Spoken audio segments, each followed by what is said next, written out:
Esse é o dia que nos fez o Senhor. Amém. E eu quero convidar você a se alegrar e regozijar-se no Senhor. Nós vamos iniciar nosso culto de louvor e gratidão a Deus. Eu quero compartilhar com você a leitura do Salmo de número 23, um dos salmos mais conhecidos da Escritura Sagrada. E o salmista nos faz a seguinte declaração: o Senhor é o meu pastor, nada me faltará. Ele me faz repousar em pastos verdejantes, leva-me para junto das águas de descanso, refrigera minha alma, guia-me pelas veredas da justiça por amor do seu nome. Ainda que eu ande pelo vale da sombra da morte, não temerei mal nenhum, porque tu estás comigo. O teu bordão e o teu cajado me consolam. Preparas-me uma mesa na presença dos meus adversários. Unge-me da cabeça com óleo, meu cálice transborda. Bondade e misericórdia certamente me seguirão todos os dias da minha vida e habitarei na casa do Senhor para todo sempre. Amém.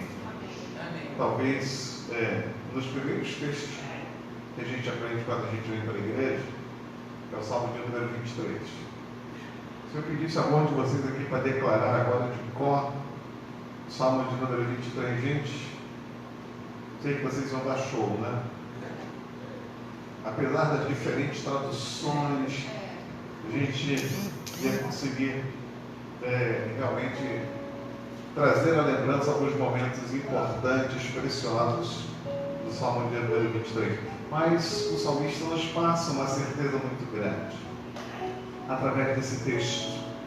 Ele fala de um Deus cuidador, de um Deus abençoador, um Deus que está sempre com seus braços estendidos e sempre nos defendendo do adversário. E ele termina dizendo: a bondade e misericórdia certamente me seguirão todos os dias da minha vida e habitarei na casa do Senhor para todo sempre. Algumas traduções usam a expressão por todos os dias. É diante desse Senhor que nós estamos nesse instante, esse Deus que é protetor, esse Deus que é abençoador, e Ele nos protege. Eu quero convidar você nesse instante, nesse momento inicial de oração, onde vamos confessar a Deus os nossos pecados, onde vamos falar com Deus. Curva sua cabeça, busque a presença do Eterno nesse instante. Aleluia. Louvado e glorificado seja o teu santo nome. Pai, o propósito do nosso coração nessa noite é agradecer o teu nome, é glorificar o teu nome. E aí a tua palavra nos ensina que precisamos passar por um processo, que é o processo do esvaziamento do nosso eu. Sim, ó Pai querido, porque senão nós não vamos, ó Pai querido, contemplar a tua presença.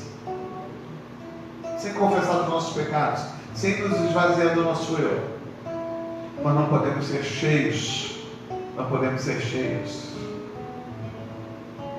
E por isso, ó Pai, queremos confessar diante os nossos pecados, as nossas falhas. Jesus, declarar-te que somos pecadores e pecadoras. Mas obrigado, porque a tua graça nos alcançou. O sangue de Jesus nos purifica de todo o pecado. Apaga todas as nossas transgressões, apaga todo o nosso passado.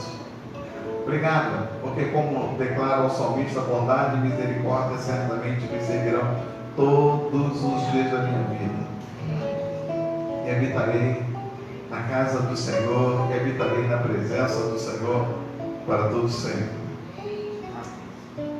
Por isso estamos dispostos desse ato de quebrantamento, esse ato de esvaziamento do nosso eu. Começa, Senhor Jesus, a quebrar todas as barreiras que poderiam impedir o meu louvor e a minha adoração. Começa a jogar por terra tudo aquilo que não vem de ti. Por Porque, ó Pai, queremos o Teu nome engrandecer-te e agradecer-te por Tua obra em nossas vidas. Muito obrigado mesmo. O nome que é sobre todo nome, o nome poderoso de Jesus. Amém. Amém. Amém. Louvado seja o nome do Senhor. Enquanto a gente está se aquecendo em louvor, deixa eu fazer alguns breves avisos. A gente amanhã retoma com os nossos trabalhos de oração em segunda-feira. Eu preciso de você, preciso da sua ajuda. 20 horas, vamos estar aqui engrandecendo o nome do Senhor. Na quarta-feira vamos dar continuidade ao trabalho que tem sido realizado aqui às quartas-feiras. O pastor Elídio vai estar aqui ministrando. Na sexta-feira, a gente tem aquele momento do encontro da palestra com casais para a família. Então não deixe de estar conosco nesses dias. E lembrando para você que vai estar acontecendo no dia 28 nosso bazar, nosso leilão vai estar acontecendo aqui na praça, e a gente precisa da sua ajuda, porque esse leilão vai surgir a partir de doações. Todo o recurso desse leilão vai estar sendo investido em cestas básicas para atender a comunidade. Então, a Associação de Moradores de Copacabana já está preparada para esse momento. E agora é o momento das igrejas fazerem presente. A igreja metodista, a igreja batista e a igreja luterana. Eu quero convidar você para esse momento. Parece que a gente chegou a um consenso aqui. Eu o microfone, viu? Então eu vou deixar isso aqui na reserva. Se um parar, o outro funciona. Então, queridos e queridas, vamos estar participando, vamos estar cooperando, né? A gente já tem algumas doações que já estão prometidas. Então, a gente vai estar se organizando por esse evento. Amém? Podemos adorar no Senhor, irmão Paulinho? Vamos louvar o Senhor, oh Jesus. Estamos aqui diante de Ti, em nome de Jesus, para Te exaltar, para Te adorar. Que Tu cresças e eu diminua. Oh Pai querido, glórias a Ti. Oh, aleluia, Senhor.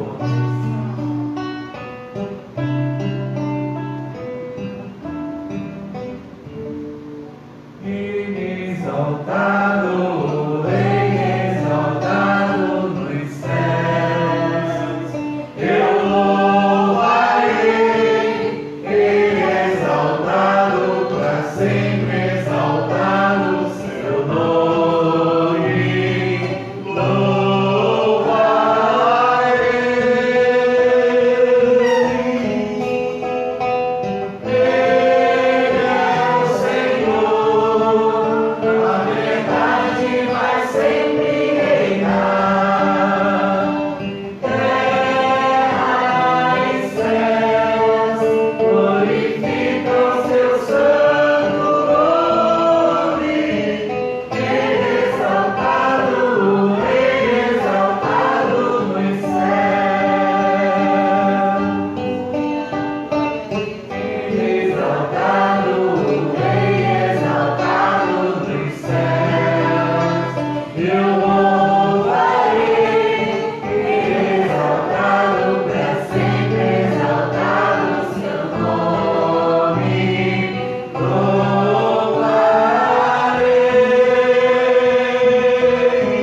hoje, a Deus, aleluia.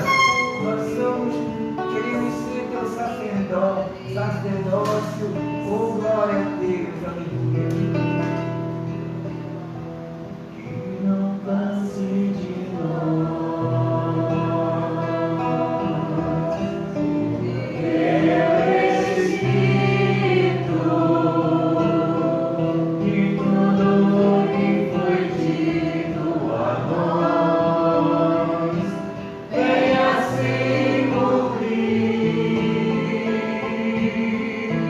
que não seja preciso que se levante outra geração que vá avante, venha sobre nós e realize o teu querer.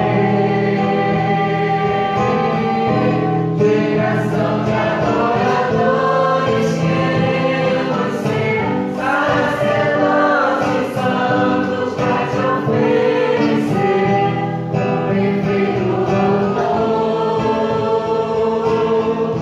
em nossas vidas, flui o teu querer. Geração de adoradores, queremos ser sacerdotes santos pra te oferecer um perfeito louvor em nossas vidas, flui o teu querer,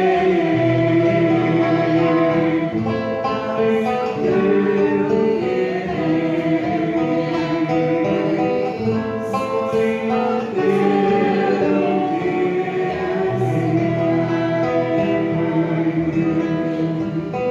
glórias a ti, Senhor. A nossa vida é tua. Glória a Deus. A minha vida é do leste, teu coração é do meu mestre. O meu caminho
Queridos e queridas, nós estamos prontos para adorar o Senhor através dos nossos dízimos, das nossas ofertas. Eu quero lembrar para você que a Escritura Sagrada no Novo Testamento nos ensina muito a respeito da lei da semeadura. E é muito interessante quando a gente aprende acerca da lei da semeadura, porque a lei da semeadura nos ensina que é dando que se recebe. Então, eu quero desafiar você nessa noite, quero desafiar você nesse instante, a semear no reino de Deus, a semear na presença do Senhor.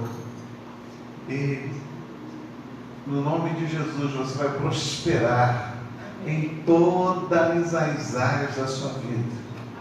Então, seja liberal na hora de você estar semeando para o reino de Deus. Amém? Ao som do louvor, eu vou convidar você a vir aqui até o altar, trazer seu dízimo, trazer a sua oferta. Amém? Amém.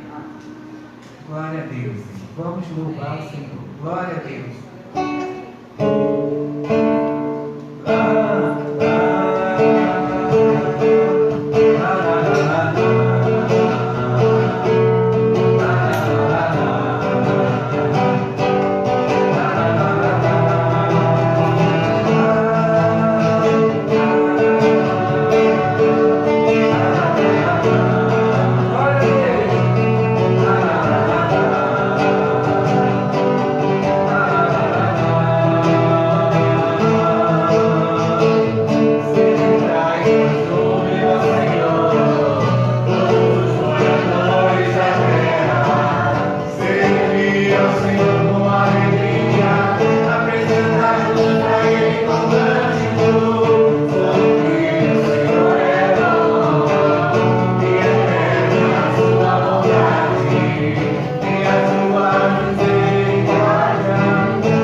Obrigado, Senhor, porque tudo vem de Ti. Obrigado porque Tu cuidas de nós.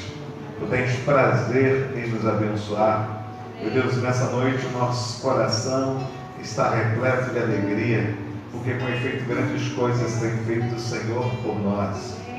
E por isso estamos alegres. Obrigado, Senhor Jesus, por cada vida que pôde estar aqui diante do altar, trazendo o seu dízimo, a sua oferta. Obrigado, Deus querido, realmente, Deus querido, pelos seus servos e servas que fazem com amor, com alegria, porque só assim Tu Tu recebe, ó Deus, as nossas ofertas. Quero abençoar aqueles e aquelas que não puderam fazer também. Que de igual sorte Tu possa suprir todas as suas necessidades. Nós abençoamos, ó Pai querido, no nome de Jesus. E agora, Pai, estamos prontos para o momento de receber o maná dos céus. Pai querido, essa palavra viva, essa palavra eficaz, essa palavra que é mais poderosa do que espada de 2 gumes. E Senhor, como espada de 2 gumes, Deus querido, realmente ela corta para os 2 lados. Meu Deus, nós temos experimentado isso, ela tem cortado também em nós, primeiramente em nós. Antes de trazermos, ó Pai querido, a revelação que Tu queres para o Teu povo. E hoje não será diferente através da vida do pastor Elídio. Tu vai usá-lo, Deus, com autoridade, com poder, mais uma vez. E Ele vai transmitir com fidelidade aquilo que Tu já colocaste no seu coração. Usa a vida do Teu ungido. No nome poderoso de Jesus. Amém.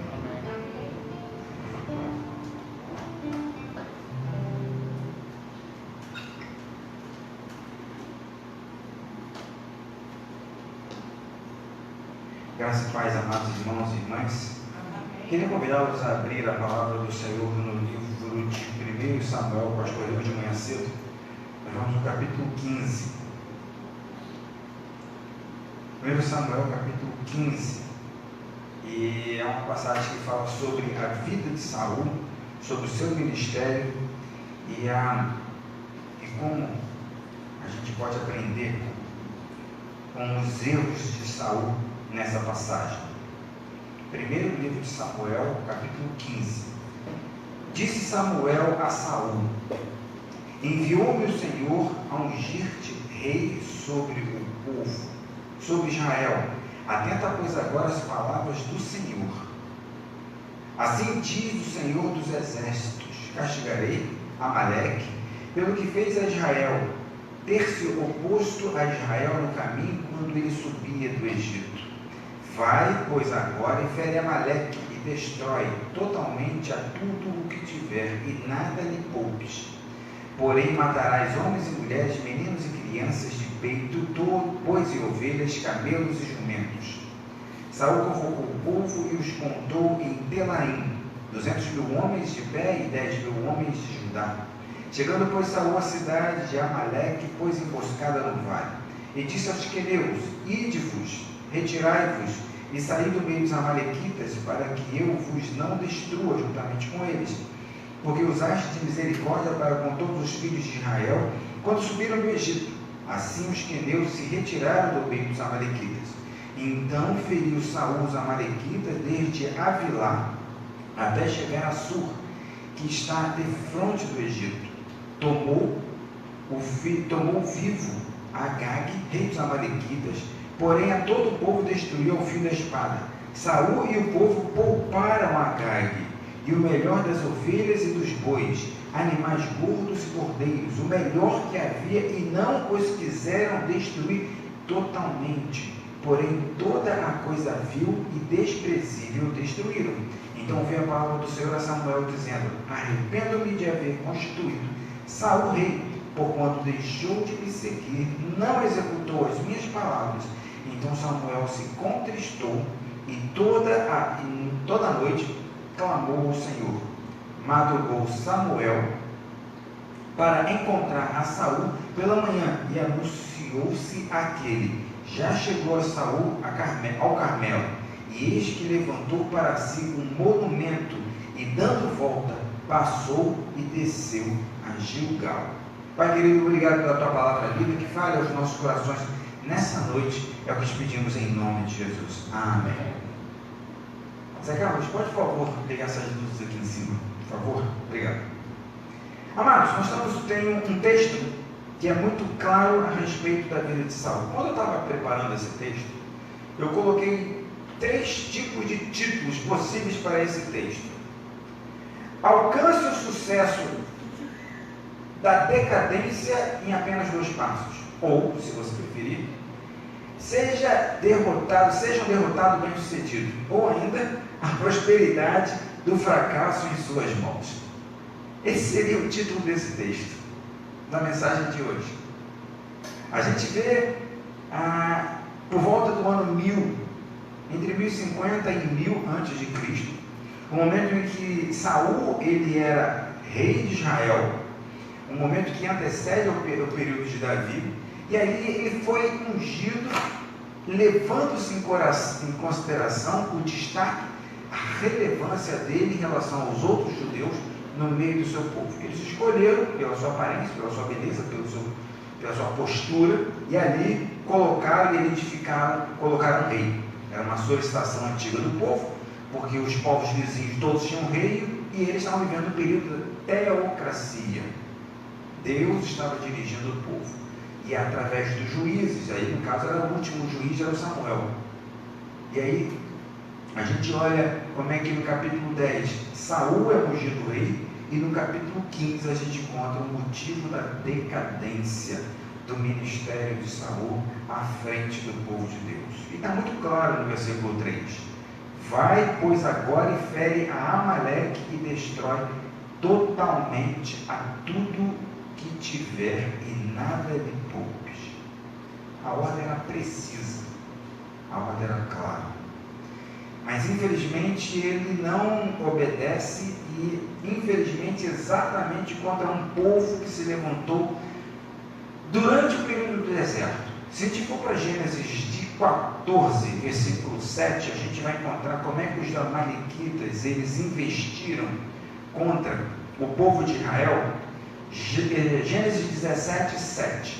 De volta passaram a Gênesis 14, 7.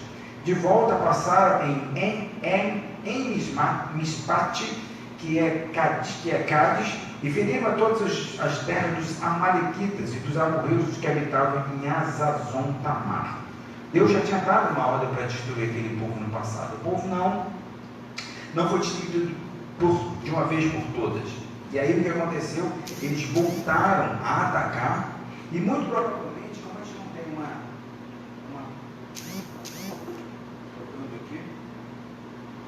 como a gente não tem como a gente não tem uma precisão da origem desse povo, alguns definem como sendo descendente de Esaú.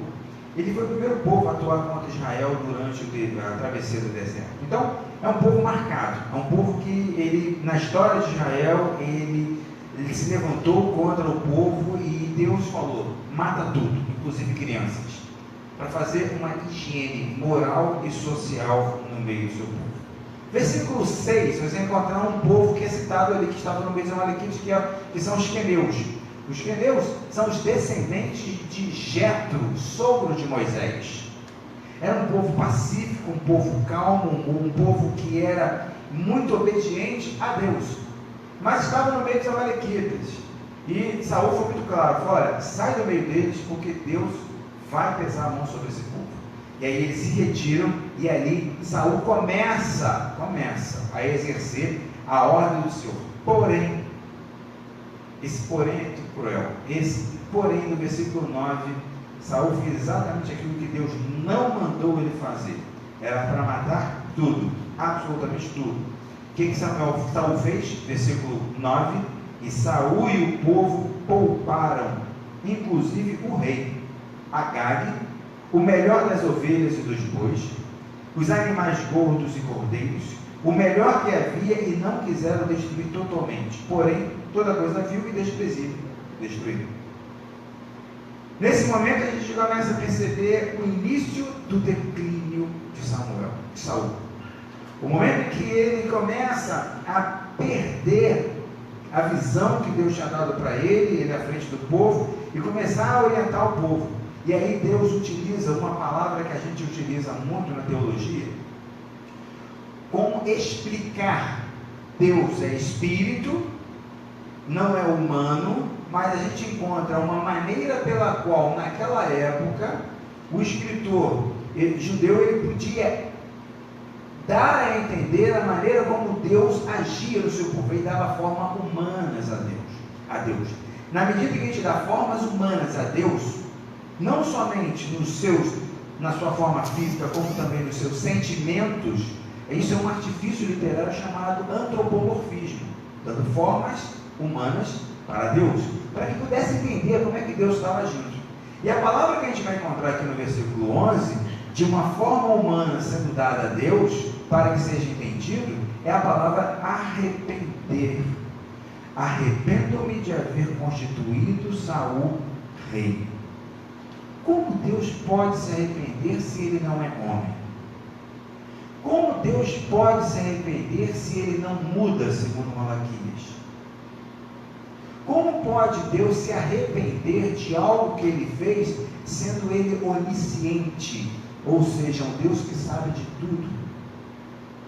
É uma pergunta que na teologia sistemática a gente trabalha bastante sobre isso, para dar a gente uma ideia clara da maneira como o fato está se estabelecendo. A palavra antropomorfia, a palavra arrependo-me do grego, é narrando.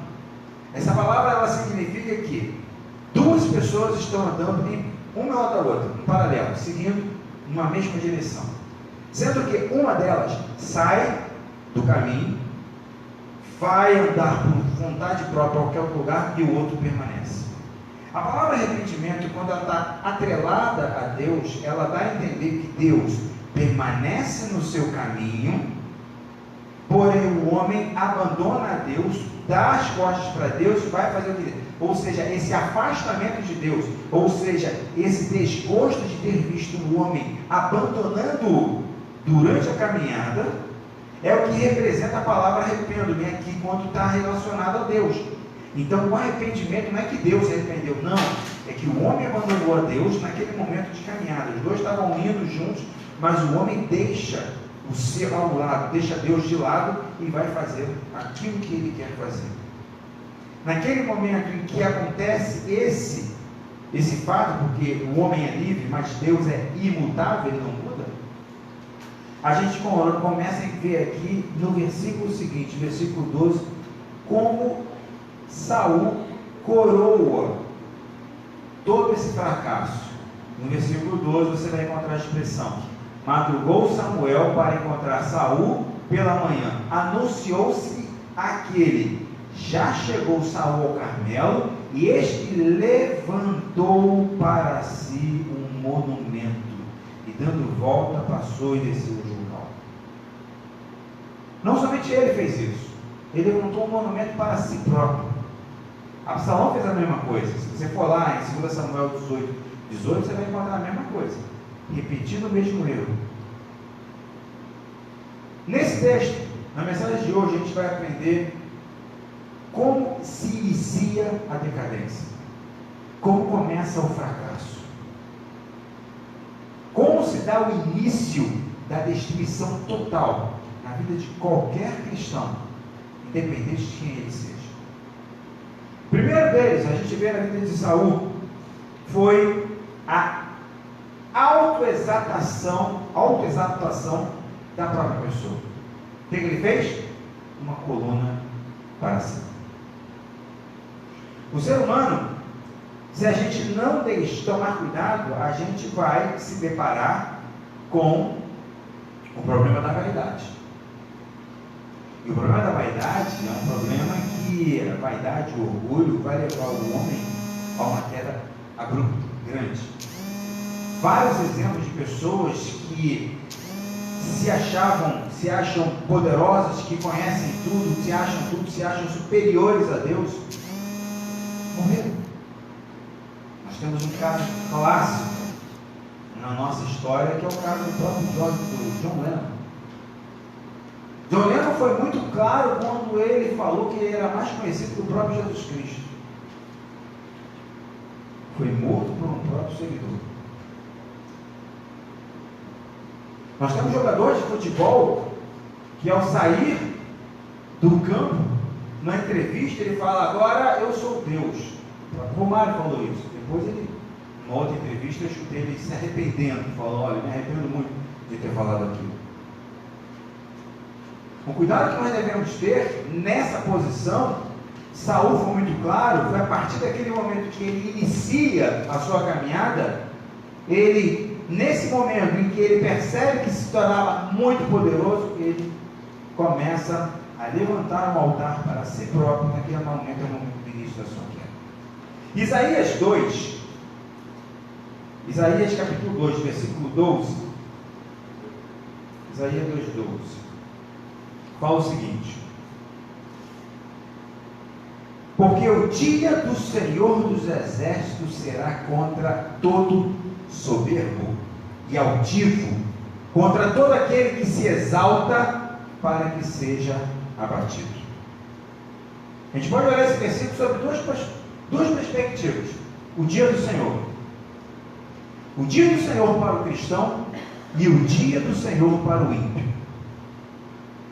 O dia do Senhor para o ímpio, as pessoas que abandonaram a Cristo, as pessoas que não aceitaram o sacrifício de Cristo Jesus na cruz do Calvário, as pessoas simplesmente rejeitaram todo o sacrifício que o Senhor fez para conosco, com certeza vai ser o pior fim para elas.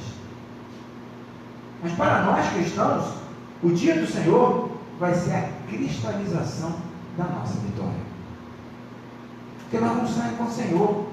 Tudo aquilo que a gente vem pregando aqui todo dia, o dia todo, vai culminar na volta do Senhor.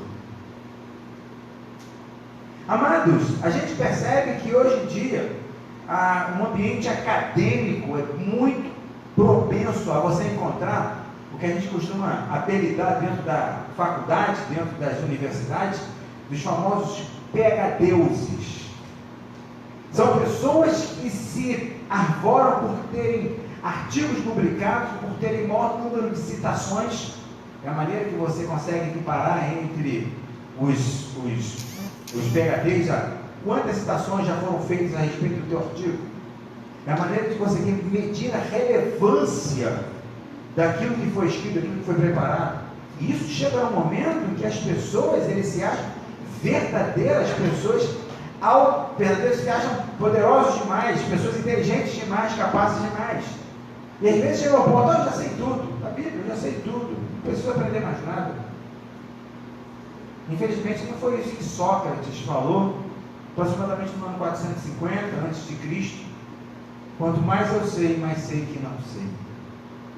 Quanto mais eu estudo, mais eu descubro que não sei nada, que preciso estudar muito e muito mais. Infelizmente, nós estamos vivendo momentos em que as pessoas estão entrando numa linha de pensamento, achando que a autossuficiência, eu não preciso da igreja, eu não preciso de Deus, eu não preciso, porque eu sou autossuficiente, eu consigo resolver todos os meus problemas por causa da minha capacidade, por causa dos meus recursos financeiros, por causa dos meus conhecimentos que eu tenho. Infelizmente, nós vemos que quando uma pessoa chega a esse momento, é o início do fim. É o início de uma caminhada ladeira abaixo. A vida de Saul foi marcado isso no final da vida dele, quando ele termina com um suicídio, se lançando sobre a própria espada para não ser morto pelos inimigos. A segunda coisa que a gente aprende com Saul, a primeira delas é o sucesso da decadência, o início do fim começa com a autoexaltação da pessoa. Ele edificou uma coluna para si. Segunda coisa que a gente consegue perceber nesse texto, quando outros deveres ficam acima do culto ao Senhor. Se a gente for para Lucas 14, a partir do versículo 16, Lucas 14, versículo 16, ele fala uma coisa que me chama muita atenção. Ele diz: é a parábola da grande ceia. Ele, porém, 14, 16. Ele, porém, respondeu: certo homem deu uma grande ceia e convidou muitos. A hora da ceia enviou os servos para avisar os convidados: vinde, porque tudo já está preparado. Não obstante, todos a uma começaram a excusar-se, dizendo primeiro: comprei um campo e preciso ir vê-lo. Rogo-te que me tenhas por excusado. Outro disse: comprei 5 juntas de bois e vou experimentá-las. Rogo-te, pois, que me tenhas por escusado. Outro disse: casei-me e por isso não posso ir. Voltando o servo, tudo contou ao seu senhor. Então, irado, o dono da casa disse ao seu servo: sai depressa para as ruas, becos da cidade e traze aqui os pobres, aleijados, cegos e coxos. Depois lhe disse o servo: Senhor, feito está como mandaste, e ainda há lugar. Respondeu-lhe o Senhor: sai pelos caminhos e atalhos e obrigue a todos a entrar, para que fique cheia a minha casa. Porque vos declaro que nenhum daqueles homens que foram convidados provará da minha ceia. Amados, nós estamos vivendo momentos em que muitas pessoas têm rejeitado a pregação do Evangelho, muitas pessoas têm rejeitado e dentro da igreja, infelizmente, têm colocado outros afazeres acima da obra do Senhor. Muitas vezes a gente começa a perceber o quanto é cuidadoso isso, e a gente percebe isso nas finanças, por exemplo. Quando a pessoa vai no orçamento familiar, a pessoa começa a elaborar o orçamento familiar e ver o que eu tenho, quais são as minhas despesas. E aí ele começa a colocar aluguel, remédio, condomínio, e aí lá no final ele coloca, se der, se sobrar, o dízimo. Eu tenho procurado orientar muitas pessoas quando a gente fala sobre a questão do dízimo. O dízimo, quando a gente coloca no nosso orçamento familiar, você coloca uma primeira coisa, estabelece ele com prioridade. Provérbios 3, versículo 9, coloca exatamente: honra o Senhor com teus bens e com a primícia de toda a tua renda. É dízimo. Na medida que a gente estabelece isso como prioridade, estabelece isso, fica já a intencionalidade impressa, marcada na vontade e na ordem que foi dada ao Senhor. Muitas pessoas têm colocado muitos afazeres da casa acima da nossa particularidade, do nosso relacionamento com Deus. Nós colocamos os afazeres do dia a dia na frente e às vezes não sobra tempo para poder ler a palavra do Senhor. Quantos hoje estão gastando mais tempo com o Twitter, mais tempo com o Instagram, do que com a palavra do Senhor? Infelizmente, eu tenho visto exatamente isso tem sido um resultado notório na nossa sociedade, o fato da pobreza espiritual na vida de muitos cristãos. Enquanto o mundo deveria ser impactado pela presença da igreja na terra, é a igreja que está sendo impactada pela presença do mundo, e essa influência está entrando porta dentro, e tem mudado o modus operandi da igreja no seu dia a dia. Valores morais estão adentrando porta dentro. E se a gente não prestar atenção sobre esses fatos, nós vamos deixar e corromper o padrão de vida que nós deveríamos ter. Infelizmente, graças a Deus, eu tive uma boa educação. Meu pai pôde me mostrar, dar exemplos de como isso acontece no dia a dia. Eu já falei isso na quarta-feira, e eu vou repetir exatamente como forma de exemplificação disso. A origem do meu pai é de Minas Gerais. Meu pai é natural de Minas Gerais, no interior de Minas, numa cidade pequenininha. E quando ele veio para o Rio de Janeiro, muitos familiares dele se mudaram para Juiz de Fora e muitos moram lá. Tem vários tios e primos que moram lá. E era muito comum, eu morava no posto 6 ainda, eu era criança, minha irmã ainda nem tinha nascido. E quando chegava final de ano, 31 de dezembro, nós tínhamos o culto na igreja. E aí, nessa hora, a gente estava quase saindo de casa, chegam meus primos que vêm de Juiz de Fora, que não são cristãos, e vinham e ficavam lá em casa. Na hora que a gente estava saindo para a igreja, meu pai simplesmente falou: toma aqui a chave, eu não vou ficar aqui porque vocês estão chegando. A casa é toda sua, eu estou indo para a igreja. Vocês estão convidados, se vocês quiserem ir, vocês podem passar o ano novo com a gente na igreja. Depois vocês fazem o que vocês quiserem. Mas eu não vou abrir mão do meu compromisso que eu tenho com meu Deus. Isso eu aprendi, isso eu vivi isso na minha vida e fiz isso com os meus filhos. Graças a Deus eu tenho tive esse cuidado, porque como eu senti na minha vida, que na medida que eu comecei eu vi isso, a aplicação disso prática na minha vida, quando eu faltava à igreja no domingo por algum motivo, sério, porque não era comum faltar à igreja, não é comum faltar à igreja. O que aconteceu? Parece que a semana está sem chão, está faltando alguma coisa. Ou seja, a igreja, ela faz parte da minha vida. Estar na igreja é um momento de estar, é um momento que eu tenho para estar ouvindo a palavra do Senhor, além do meu relacionamento que eu tenho semanal com meu Deus. Quando eu estava trabalhando em Angola, eu tinha uma rotina. A gente que trabalha na construção civil, é uma rotina bastante estressante. A gente começa muito cedo a trabalhar, geralmente não tem hora para parar. Então eu tinha que reservar tempo para ler a Bíblia. Então eu tinha que chegar, a obra começava às 7 horas, 6 horas eu levantava. Eu falei, se eu levantar às 6 horas não vai dar tempo.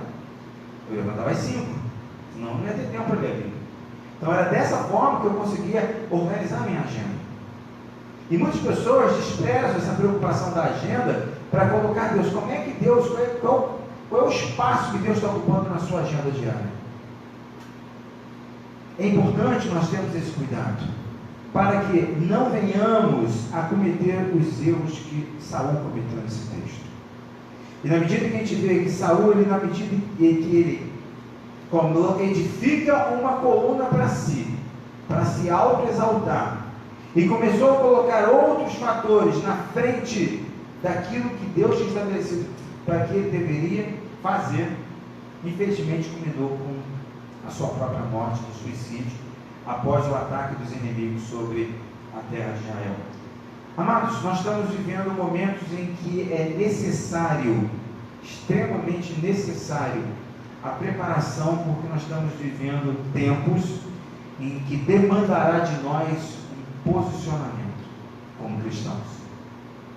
Nós, como servos de Deus, temos que ter uma postura clara, quem nós somos e para onde nós iremos. E nesse caminho, nessa jornada, nesse caminho, nós temos que ter muito claro o que a palavra de Deus representa para as nossas vidas, para que nós sejamos um referencial para um mundo tão perdido que a gente vê ao nosso redor. Amados, Deus nessa noite, Ele trouxe essa palavra com uma preocupação clara. Não devemos deixar com que as coisas ocupem o lugar de Deus em nossas vidas. Não podemos deixar que outros deuses venham a tirar o foco do nosso Deus. Muitas pessoas não prestam atenção, mas às vezes a gente acaba colocando alguns ídolos dentro das nossas casas, dentro de nossas vidas, e elas acabam ocupando o espaço que deveria ser dado a Deus. Como é que está a sua agenda? Como é que está a sua rotina? Como é que está o seu relacionamento com Deus? Como é que está a sua vida em relação a Deus no seu dia a dia? Nessa noite eu quero estar orando por você. Eu quero estar orando pela sua vida para que Deus possa estar mostrando aquilo que pode estar roubando parte do tempo que poderia ser gasto com o Senhor, que pudesse ser investido no nosso relacionamento com Deus. Eu quero orar pela sua vida se você tem tido dificuldades de ler a palavra. Eu quero orar por você que tem encontrado dificuldades de manter um relacionamento diário com Deus. Pai querido, em nome do Teu Filho Jesus, muitas vezes, ó Pai, a rotina nos rouba o tempo que deveríamos ter para contigo. Muitas vezes os nossos afazeres diários, ó Pai, nos roubam o tempo que poderíamos estar meditando na Tua palavra, intercedendo por um amigo, por uma pessoa, por um parente que está passando por momentos difíceis. Pai querido, ajuda-nos, ó Pai. Muitas vezes nos vimos em momentos difíceis que não sabemos, ó Pai, fazer a decisão certa. Muitas vezes decorrente de uma falta da leitura da Tua palavra, muitas vezes decorrente de uma falta de sensibilidade da Tua voz. Nessa noite, Pai, queremos colocar o quanto nós somos dependentes de Ti, o quanto precisamos infinitamente mais de Ti em nossas vidas. Por isso, Senhor, capacita-nos, ajuda-nos. Traz sobre nós, ó Pai querido, a responsabilidade, o cuidado de reservarmos um tempo na nossa agenda para Ti, Senhor. Pai amado, nós pedimos que Tu venhas, ó Pai, a nos lembrar a cada dia, que Tu tenhas abençoando, dando-nos, ó Pai, a saúde, dando-nos, ó Pai, um dia maravilhoso, dando-nos um país maravilhoso, que temos a liberdade de pregar, de falar, de viver, de nos congregar como igreja, ó Pai. Ó Deus amado, dá-nos, ó Pai, um momento especial no nosso dia, para que possamos reservá-lo somente para Ti. Dá-nos, ó Pai, a consciência de que estaremos, ó Pai, ao longo dessa semana, sendo tocados pelo Teu Espírito, para reservarmos um momento para estar lendo, para estar ouvindo a Tua voz falando aos nossos corações. Muito obrigado, Senhor amado, por esse momento de estar na Tua casa e poder aprender com a vida de Saul aquilo que ele fez de errado, para que nós não venhamos a repetir os erros que ele cometeu. Muito obrigado que a Tua palavra é clara e ela não esconde, ó Pai, os erros daqueles que foram usados por Ti. Muito obrigado que a Tua palavra nos mostra, inclusive, os erros dos homens usados por Ti no passado, Pai. Muito obrigado, Pai querido, por tudo que tem feito em nossas vidas, ó Pai. Muito obrigado por esse culto, por essa noite. Nós pedimos em nome de Jesus Cristo. Amém. Antes de encerrarmos, só quero lembrar, sexta-feira, 19h30, já estou com um texto, já estava separando os textos lá em casa, nós vamos estar trabalhando sexta-feira agora. 19h30, casais, estaremos aqui firme e forte, já Paulinho vai estar ajudando a gente no louvor também. Vocês vão ter um número considerável de pessoas aqui, é imprescindível, vai ser muito bom. Tem um texto excelente para a gente trabalhar. Semana que vem aqui, casais, vocês não podem, você não sabe que vocês vão perder. Se faltar, vai perder muito, vai ser muito bom. Vamos ficar de pé e vamos receber a bênção do Senhor para nos despedirmos nessa noite. Pai querido, obrigado, Senhor, por esse culto, por essa noite, por esse dia que tu nos deste. Agora, Senhor, despede-nos debaixo da tua bênção, Pai. Coloca os teus anjos no nosso caminho da nossa casa, guardando-nos, ó Pai, nos protegendo. Dá-nos uma semana abençoada na tua presença, ó Pai, que ao longo da semana possamos ter a oportunidade, ó Pai, de ser luz do mundo, sal da terra, que possamos, ó Pai, reservar no nosso tempo contigo, ó Pai, que tu possa falar aos nossos corações poderosamente. Por isso, Senhor amado, dá-nos uma noite de paz, uma semana abençoada que te pedimos em nome de Jesus.